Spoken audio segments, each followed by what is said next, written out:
Hello, welcome to the Financial Wellness Budgeting 101 presentation. My name is Pamela Krakevich, and I'm the Senior Health Promotion Specialist at SummaCare, and I will be your host.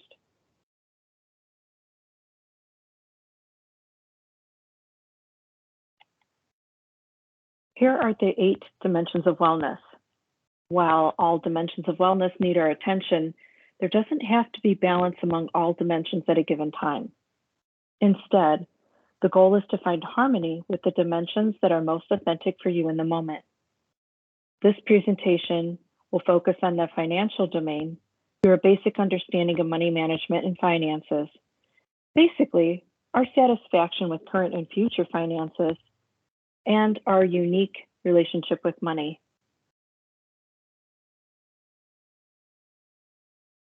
Managing money has been especially difficult with the financial constraints over the past couple of years, a pandemic, a potential recession, and persistently high prices for almost everything.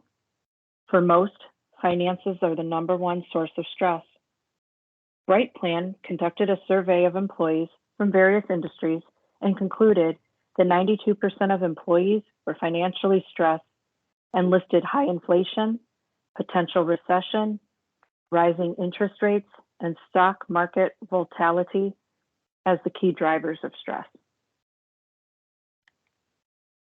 Bankrate surveyed U.S. adults in April of 2023 on how money affects their mental health. Some of the survey's findings included about 82% of all U.S. adults who say money negatively impacts their mental health said it was caused by economic factors. The top cited money-related issue negatively impacting mental health was insufficient emergency savings, with 56% saying it is impacting their mental health. 56% of women said money has a negative impact on their mental health compared to 47% of men. Of those who said money is a stressor, 29% said they worry about it daily. Low-income households are more likely to say money has a negative impact on their mental health. 59% of those with household incomes of less than $50,000 said they worry about it, and this is an increase from 11% from 2022. The middle generations are more stressed about money over younger and older generations, with 60% of Generation X, which is aged 43 to 58, and 55% of millennials, which are aged 27 to 42, reporting that money is a source of stress.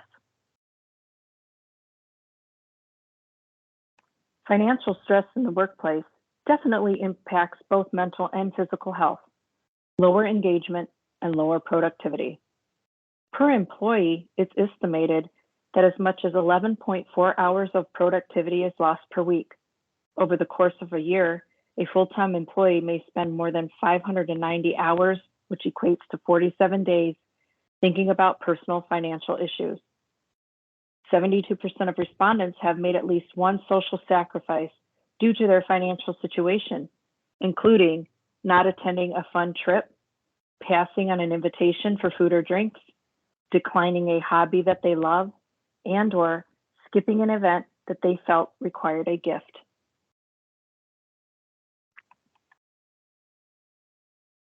So when we talk about financial stress by generation, we can see that 18 to 25-year-olds, their top concern is paying off debt by 58%, and 23% of them prefer flexible time off in relation to financial wellness benefits.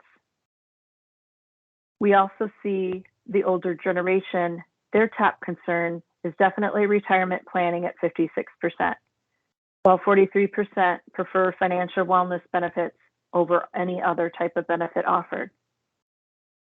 We can also see that when we look across the board from baby boomers down to the millennials, the younger respondents are less financially literate.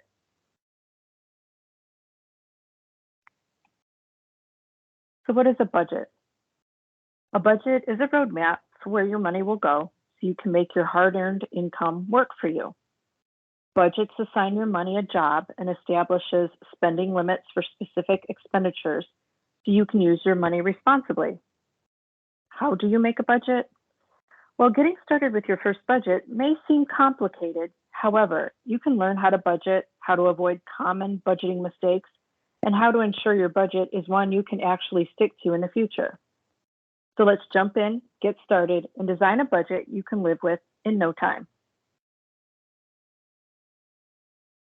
First, you definitely want to create a budget that will allow you to spend less than you earn.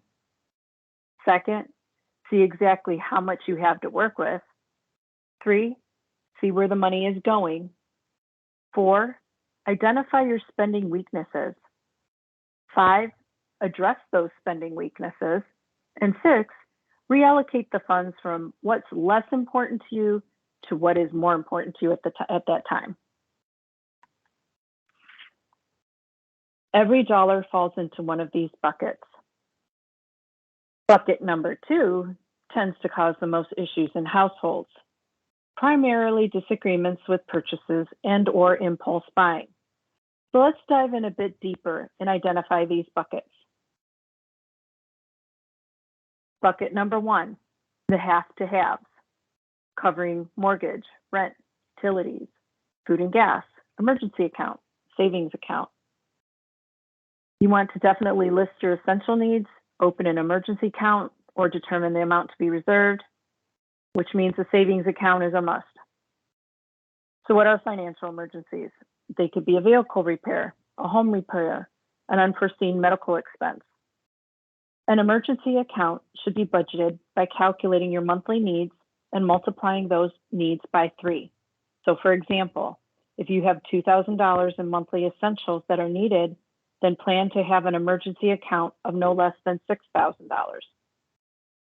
Remember that these funds must be liquid, meaning free from market risk.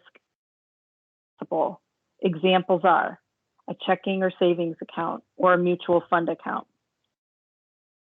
These types of funds are only to be used for emergencies and should be replenished as soon as you are able. So here's a question. Should you pay debt off or create an emergency fund?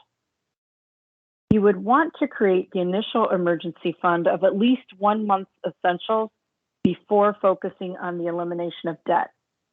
A financial advisor would be in the best position to offer guidance, but this is only a suggestion. Bucket 2, nice to have, entertainment, new clothes, household items. You definitely don't want to get caught spending unnecessarily, and you want to budget for these types of expenses. While we all encounter nice things to have, ask whether it's a necessity. If you can't agree that the purchase is a necessity, do not make the purchase. There will be times when you truly want an item.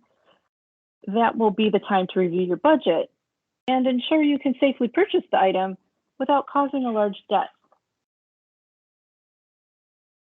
Bucket 3, near term. That includes insurance, taxes, home repairs that are annual, and potentially vacations. Ensure you know your deductibles and that you can cover those if needed. Plan accordingly and understand the amount of needed for these items. Do not forget that holidays and birthdays should be accounted for as near-term events.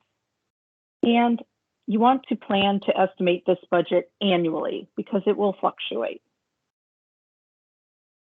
Bucket 4, the future, retirement, that next car, maybe a next home. You definitely want to be aware of your employer's retirement options. If possible, plan 2 to 3 years out on your next vehicle purchase. And if also possible, plan 5+ years out on your next home purchase. Most employers offer options to submit funds directly into a 401k plan. And some employers will also provide a company match. Make sure you understand the criteria to be eligible for the offered match.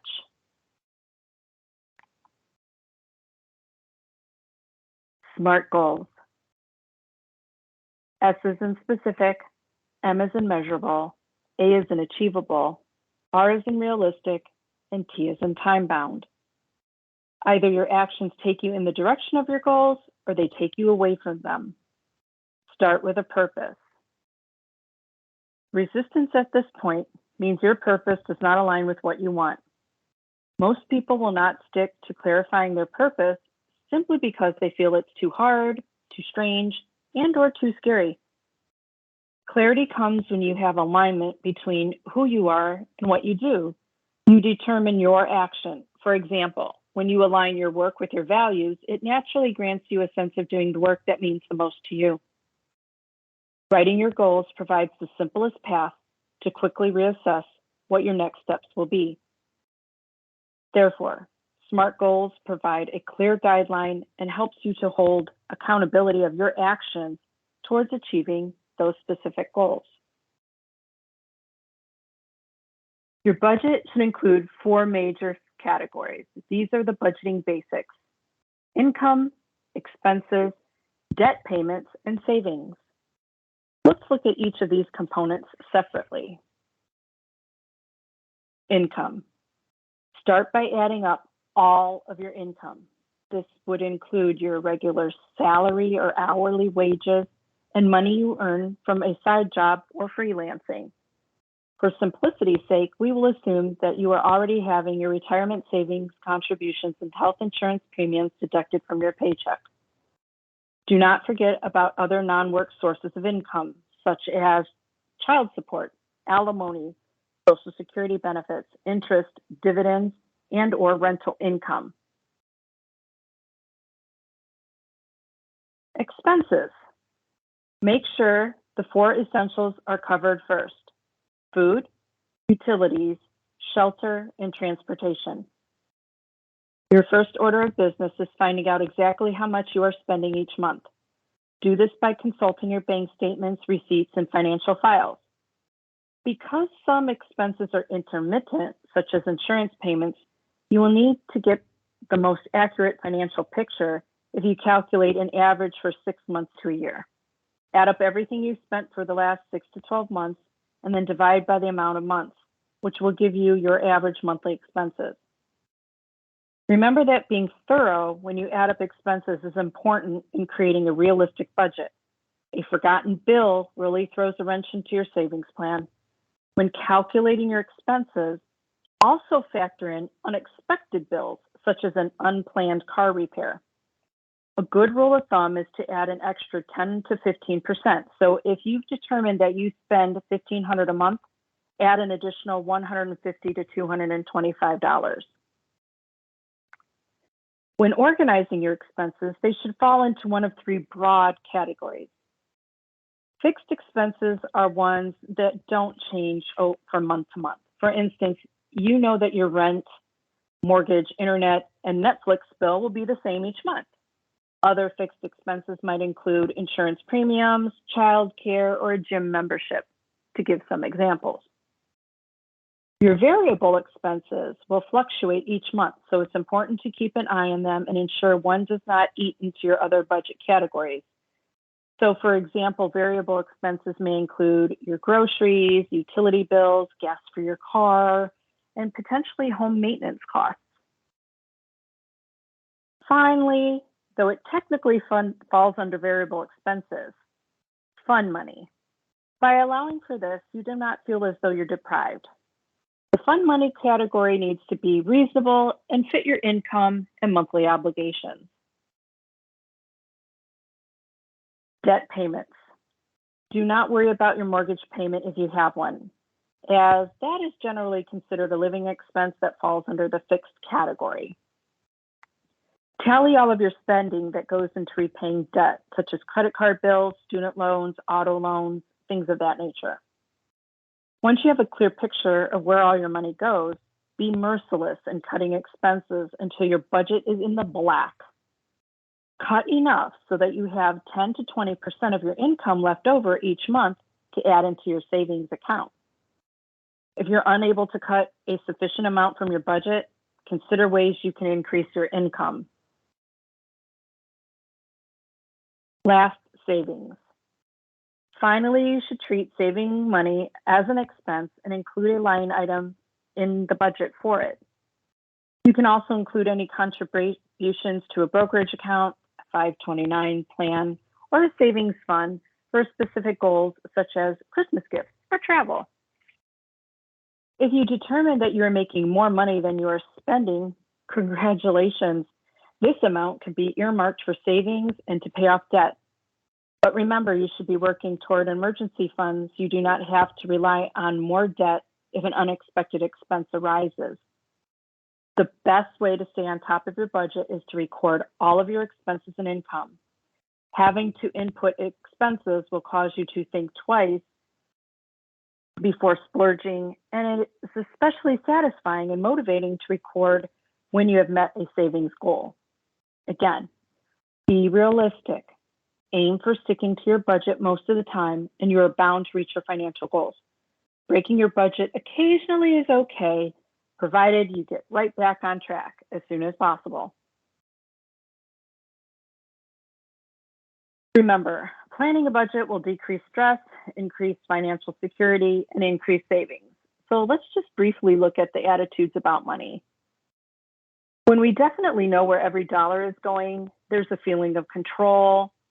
We're much more happier and less stressed. Don't think that you have to keep up with the Joneses. That is definitely a pitfall you do not want to fall into. You want to put your financial security first. If you can only put a tiny bit away, understand that those small changes will add up to big differences in the end. Don't rely on credit cards to bail you out because you have to pay them back, and sometimes the interest rates are harsh. Yes, budgets may seem restrictive. However, they are empowering because they let you understand what you can afford. Long-term loans could help you with your finances. However, you have to understand that, again, those loans need to be paid back and what those interest rates may be. A few $100s here and there does eventually add up, and you need to account for them in your budget. Remember, you want to be in the black, not in the red. When you work with a budget, you can understand too, maybe where to spend less, even though you may already think that you are only spending on the essentials of what you think you need. A lot of us like to understand that we've saved money on a specific trip, such as mentioned here, a grocery trip, that it allows for lunch. Don't forget, when you add grocery trips over 4 weeks in a month at $10 a piece for lunch afterwards, that's $40 that you could have put away in savings. Yes, life is short. A lot of us want to eat the dessert first, but knowing what we have budgeted and in our savings in the long run will definitely make us feel a little more secure and prepared.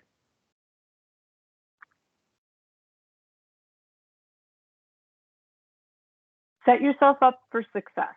Make sure you have a well-written budget. Understand all of your debt and review your credit score annually.